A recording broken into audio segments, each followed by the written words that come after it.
Ladies and gentlemen, certainly, here's a powerful Shi Heng Yi style introduction for your motivational speech titled July 4th.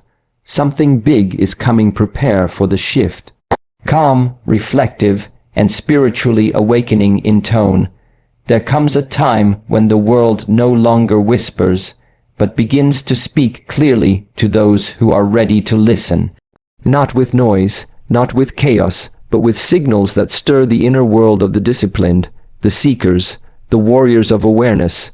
July 4th is not just a date marked on a calendar. It is an alignment, a point in time when change gathers momentum, like the wind before a coming storm. This shift is not external, it is internal. It is not about fear, it is about awakening. Many people move through life waiting for better timing, for clearer signs, for someone to lead them. But what if the signal is already here? What if the shift is already happening, not in the outside world, but deep within you? The path ahead is not for those who want comfort. It is for those who are willing to let go of illusion and stand in their own truth. The changes to come will not ask you who you are. They will reveal it. So I ask you, are you prepared to stop reacting and start responding? Are you ready to discipline the mind, sharpen the senses, and step into the unknown with awareness, not fear? Today's message is not about urgency, it is about alignment, and if you are still enough, present enough, you will feel it. Something big is coming. You must prepare not by doing more, but by becoming more. Let us begin.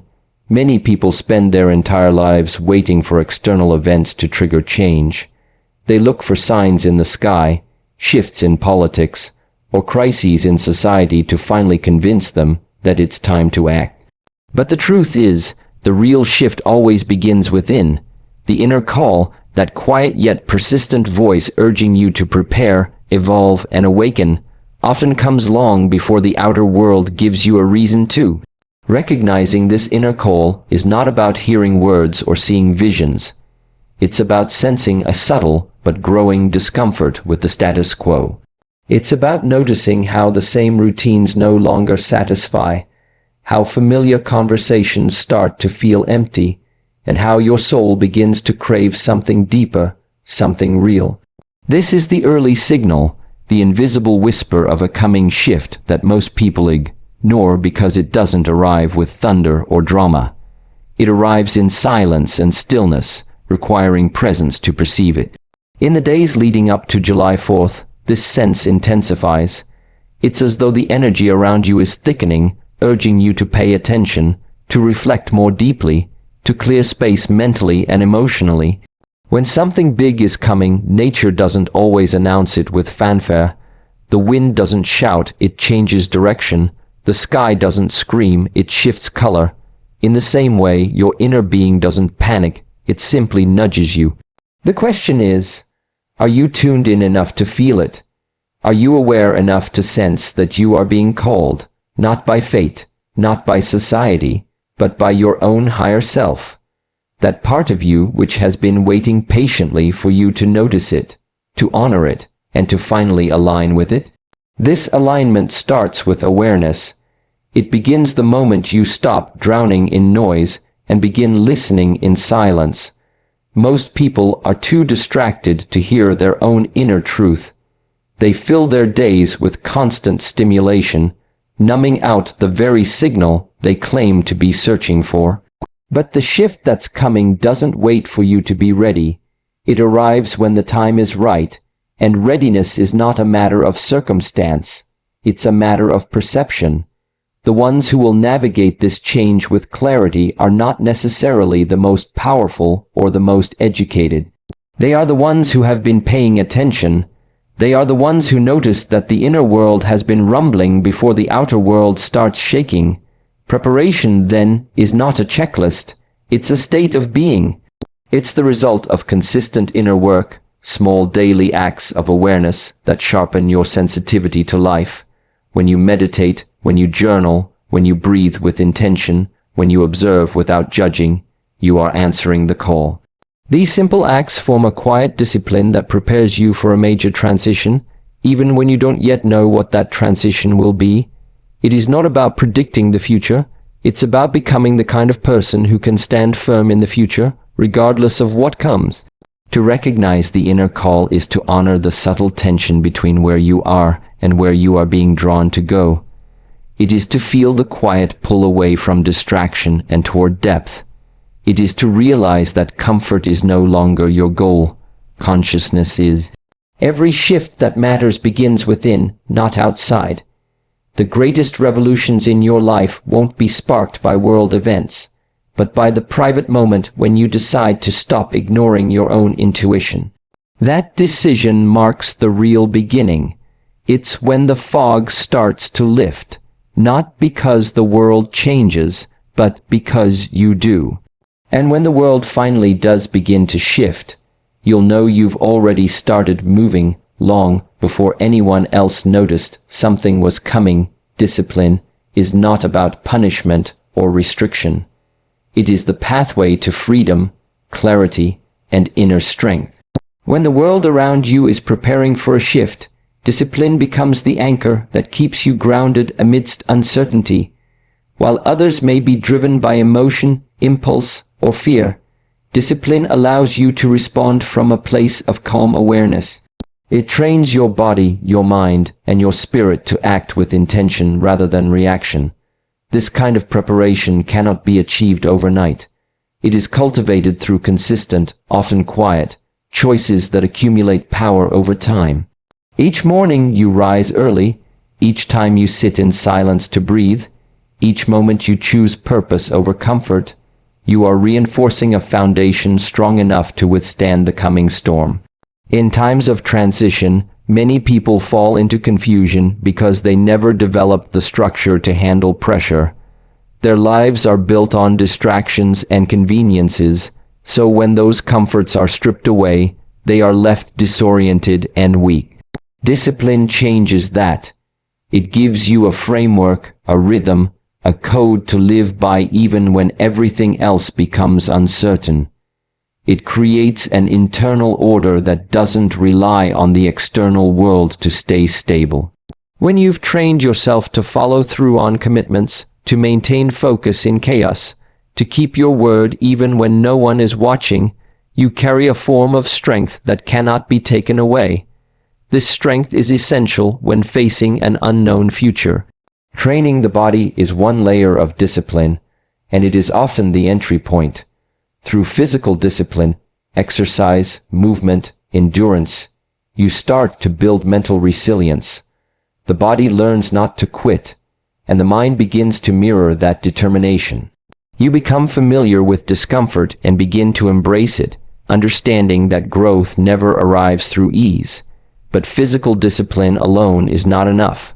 Mental and emotional discipline must also be cultivated. This means controlling your thoughts, watching your internal dialogue, and choosing how you interpret the events in your life. It means not letting fear dictate your decisions, not letting doubt paralyze your actions, and not letting negativity shape your beliefs. Discipline of the mind is about mastering your attention, choosing where it goes, what it absorbs, and how it responds. Emotional discipline, too, is critical as the shift approaches. When challenges arise, emotions will flare. Anger, sadness, confusion, anxiety. The undisciplined person becomes consumed by these feelings, swept away in the current of emotional chaos. But the disciplined person learns to sit with the emotion, observe it, breathe through it, and choose a response. They do not deny what they feel, but they do not become it. This level of inner mastery allows you to move forward with clarity, to navigate change with grace, and to face uncertainty with confidence. Discipline is not glamorous, it's not loud or flashy, it is often invisible to others, a quiet repetition of intentional choices made in private. But it is this invisible work that creates visible transformation. While the world waits for a sign, the disciplined are already preparing. They are sharpening their awareness, fortifying their energy, and creating internal order so that when disorder comes, they do not fall apart. They do not panic because they have practiced standing still. They do not scatter because they have trained themselves to center. This is what makes discipline a sacred practice. It is the preparation for the unknown. It is the training ground for something greater. In times of great shifts, survival belongs not to the strongest or the fastest, but to those who are most prepared, and preparation is a daily ritual, not a one-time act. The disciplined understand that the small habits, the silent routines, the early mornings and late nights of focused effort are not separate from the moment of transformation. They are what create it. The coming shift is not a test of knowledge or prediction. It is a test of preparation. And discipline is how you prepare without needing to know exactly what's coming. Letting go of old patterns is one of the most difficult yet essential steps in preparing for any real shift in life. Most people carry with them habits, beliefs, and emotional cycles that were formed not out of conscious choice, but out of survival, repetition, and social conditioning. These patterns feel safe because they are familiar, but safety is not the same as truth. In fact, many of the routines we cling to are the very things that keep us stagnant, stuck in a version of ourselves that no longer serves who we are becoming. When a shift is on the horizon, when life is about to open a new path, it does not ask you to carry everything with you. It asks you to release, to surrender, to trust that what lies ahead requires a lighter load. Patterns are powerful because they operate in the background. They don't shout, they whisper. They become the default responses to stress, the automatic reactions to conflict, the recurring narratives we tell ourselves about what is possible. And because they are familiar, we mistake them for truth. But in truth, many of these patterns were shaped by fear, by trauma, by limitation. They are not who we are. They are who we became in order to cope. The shift that is coming doesn't just change your external life. It challenges you to re-examine these inner programs, to question the stories you've lived by, and to see whether they align with the future you say you want. Letting go is not a passive process. It requires awareness, effort, and courage. You must be willing to look at your routines and ask, why do I do this? Who taught me this? Is this helping me evolve? Or is it keeping me small? This inquiry is not easy because it may reveal uncomfortable truths. You might discover that your need for control comes from unresolved fear, that your tendency to please others is rooted in a fear of rejection, that your anger is really unexpressed grief. And once you see these patterns clearly, you can no longer pretend they are invisible. Awareness brings responsibility. This is where true preparation begins, not with adding new tools, but by clearing space. Imagine trying to move into a new home while carrying every item from your old life, even the ones that no longer fit. You wouldn't have room for anything new. The same is true for the inner shift. You must clear emotional clutter. You must release limiting beliefs. You must make space for the unfamiliar by letting go of the comfortable. This process is uncomfortable because it creates a temporary void, but this void is necessary. It is the sacred space where transformation begins. Many people fear this void because it feels like loss. And it is a kind of loss, the loss of an identity that was never truly yours, the loss of stories that kept you safe but small, the loss of routines that gave you comfort but stole your potential. But what you gain in return is something far more valuable: clarity, presence, alignment. You begin to reconnect with your true self, the part of you that existed before the world told you who to be. This reconnection is what allows you to step into the shift with confidence, because you are no longer trying to bring the past with you. You are walking forward with open hands and an open heart. Letting go does not mean forgetting. It does not mean denying your past or pretending pain didn't happen. It means honoring what you've been through while choosing not to let it define you. It means seeing your history as a teacher, not a prison. It means recognizing that freedom is not something that will come from outside. It is something you create by releasing what no longer belongs inside. This is how you prepare for the shift, not by collecting more, but by shedding what no longer serves your highest path. You become ready not by doing more, but by becoming less entangled with who you no longer are. Stillness is often misunderstood in a world addicted to motion. People equate silence with inaction and stillness with weakness.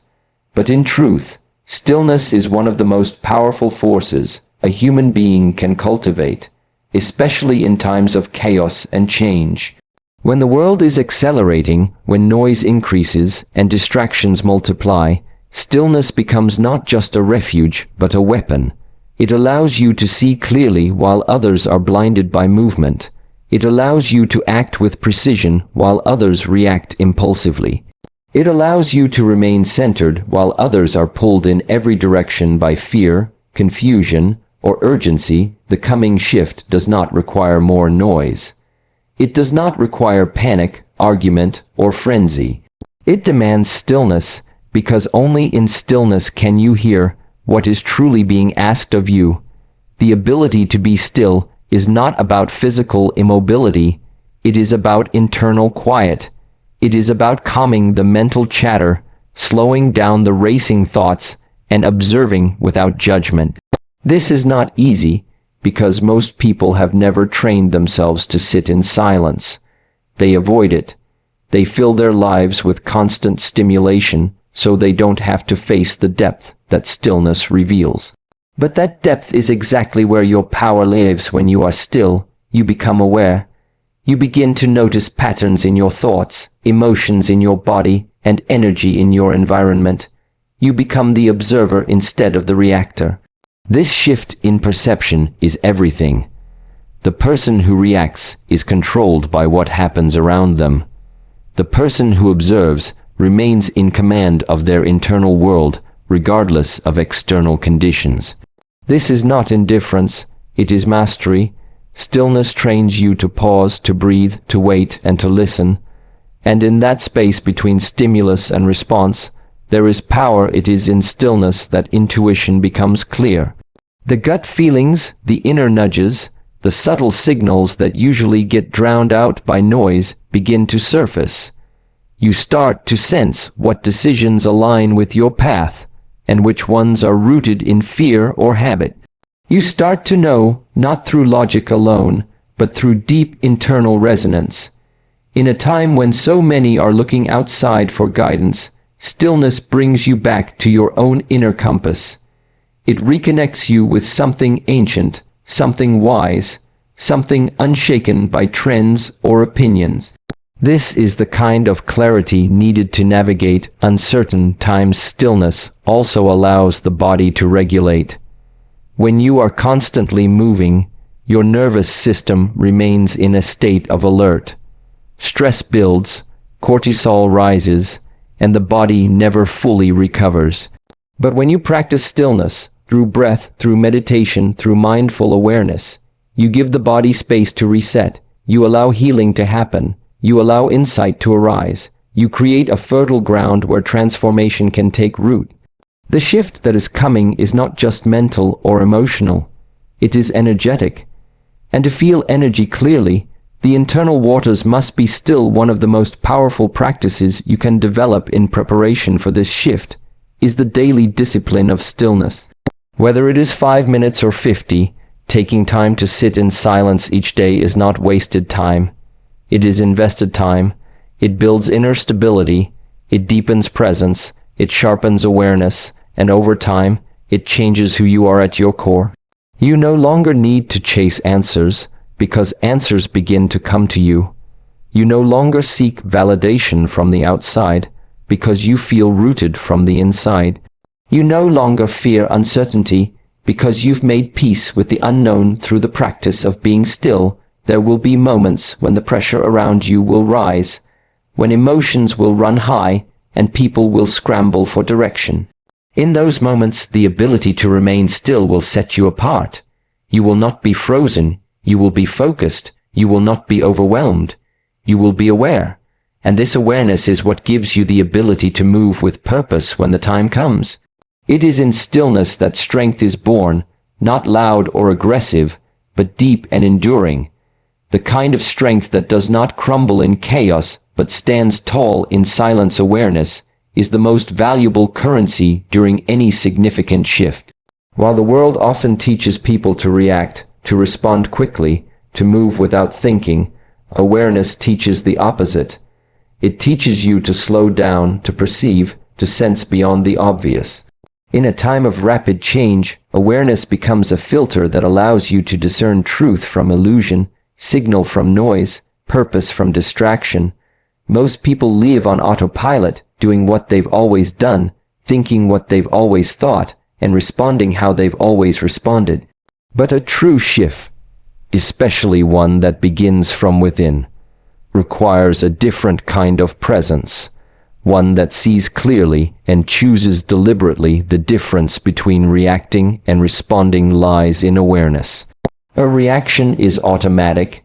It is a product of conditioning, emotion, and past experiences. It often bypasses wisdom because it's rooted in urgency or fear. A response, however, comes from a place of centeredness. It comes after a pause, after observation, after a moment of silence where clarity has room to arise. This is not about being passive, it is about being deliberate. Responding does not mean doing nothing, it means doing the right thing at the right time for the right reason. When you cultivate awareness, you stop moving impulsively and start acting with intention. Awareness starts with observing yourself, your thoughts, your emotions, your reactions, your desires. It means stepping back and witnessing what arises within you without immediately becoming it. For example, if anger surfaces, instead of yelling or shutting down, awareness notices the anger, acknowledges it, explores its root. Where did it come from? What does it want to protect? What lies beneath it? This kind of inner observation breaks the chain of unconscious behavior. It interrupts patterns and creates space for new choices. That space is the birthplace of transformation in the coming shift. People who lack awareness will be easily manipulated by fear, confusion, or collective emotion. They will be swept up in narratives driven by urgency, pulled in different directions by what they see or hear. But those who are aware will sense deeper truths. They will not follow noise. They will listen to energy. They will not look for answers in panic. They will find direction in quiet alignment. Awareness gives you the ability to see the entire chessboard when others only see one move. It allows you to anticipate, to prepare, and to stand firm when others are shaking. True awareness also extends beyond the self. It becomes sensitivity to the world around you, the people, the environment, the energy of a room. You begin to notice how different situations impact your state of being. You sense when something feels aligned and when it does not. You hear what is not being said.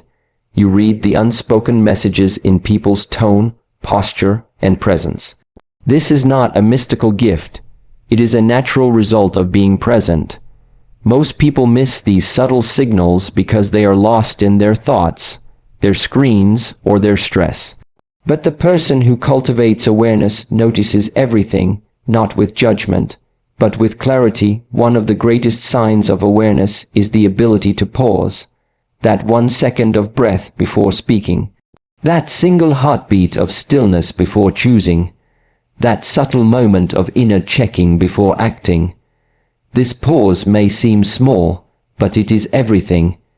It separates habit from growth, fear from courage, distraction from purpose. The more you practice this pause, the more empowered your responses become. You stop living in default mode and start living with intention in times of global or personal transformation. Awareness becomes your internal compass. It guides your words, your actions, your relationships, your energy. It helps you align not with what is popular, but with what is true. It strengthens your connection to intuition, to discernment, to your higher self. And through that connection, you become capable of navigating any shift not as a victim of change, but as a conscious participant in it. You stop asking what is happening to you and start asking what is being asked of you.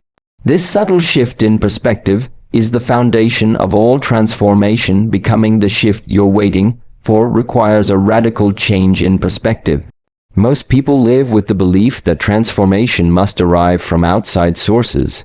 a new opportunity, a person who will inspire them, a global event that forces change.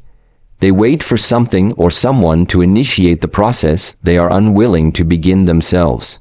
But the deeper truth is that the real shift happens when you stop waiting and start embodying the energy you've been seeking. It means choosing to live today in alignment with the future you claim to desire. It means no longer postponing your evolution, but stepping into it deliberately, now, as a way of being. To become the shift is to recognize that you are not separate from the transformation that is unfolding. You are not an observer watching the world move around you. You are an active participant, a co-creator, a force that contributes to the energy of change.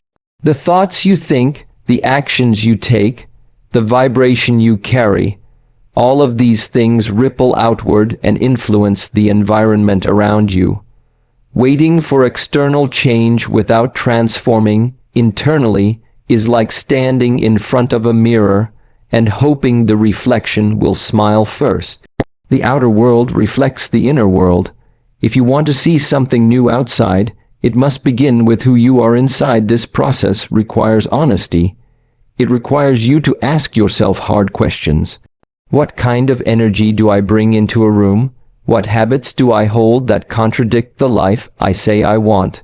Where am I still waiting for permission to act, to lead, to speak my truth? Becoming the shift starts with claiming full responsibility, not just for your actions, but for your state of being.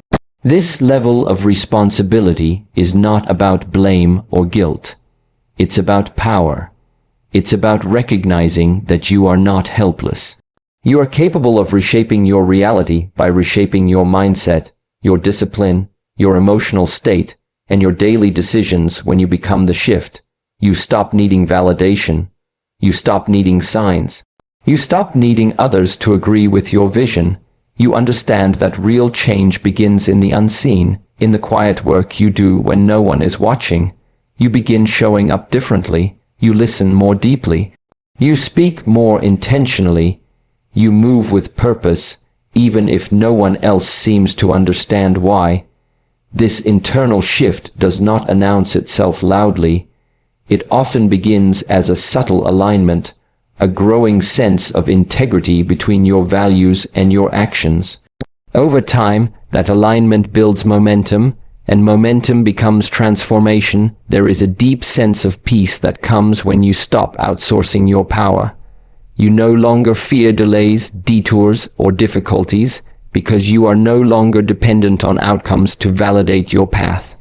You are walking it because it is who you are, not because of what it may bring. This level of embodiment creates magnetism. It draws the right people, opportunities, and events into your life because you have become a match for them. You are no longer chasing change. You are radiating it. To become the shift is also to embody resilience. You are not immune to fear, doubt, or struggle, but you are no longer controlled by them. You have trained yourself to remain centered even when the world is uncertain. You have built a relationship with discomfort and see it as a necessary part of growth. You have learned to trust the process, not because it is always clear, but because you have cultivated clarity within. You are no longer driven by what you lack. You are moved by what you are becoming. This journey is not about perfection. It is about presence. It is about commitment to the path even when the path is invisible.